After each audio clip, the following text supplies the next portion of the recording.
കൈശിക ഏകാദശിയോടനുബന്ധിച്ച് ട്രിച്ചിയിലെ ശ്രീരംഗ രംഗനാഥർക്ക് ഭരതനാട്യം നർത്തകൻ സക്കീർ ഹുസൈൻ വജ്രകിരീടം കൈമാറി.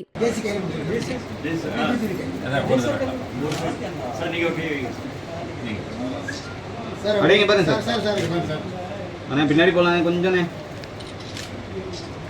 108 വൈഷ്ണവ ക്ഷേത്രങ്ങളിലെ പ്രഥമ സ്ഥാനവും ലോക വൈകുണ്ഠം എന്നറിയപ്പെടുന്നതുമായ ശ്രീരംഗസ്വാമി ക്ഷേത്രത്തിലേക്ക് നിരവധി പേരാണ് സ്വർണവും വജ്രവും സമർപ്പിക്കുന്നത്.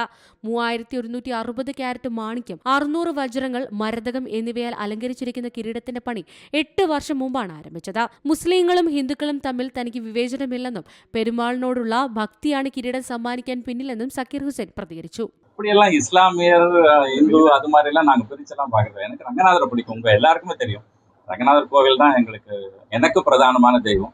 ஆண்டாளும் ரங்கநாதரும். ஸோ அதனால செய்யணும்னு சொல்லி தோணுதே தவிர முஸ்லீமா இருக்கிறதுனால இல்ல ഹിന്ദുവാ ക്രിസ്ത്യനാ இருக்கிறதுனால அப்படியெல்லாம் எனக்கு பிரிச்சு சொல்லுது. തമിഴ്നാട്ടിൽ ദീപാവലി, പൊങ്കൽ, റംസാൻ എന്നിങ്ങനെയുള്ള ആഘോഷങ്ങൾ മുസ്ലിങ്ങളും ഹിന്ദുക്കളും ഒരുമിച്ചാണ് ആഘോഷിക്കുന്നത്. മതത്തിന്റെ പേരിൽ പരസ്പരം പോരിടുന്ന ഇക്കാലത്ത് ഒരു ഇസ്ലാം മതവിശ്വാസി പെരുമാളിന് കിരീടം സമ്മാനിച്ചത് മാതൃകയാണ്.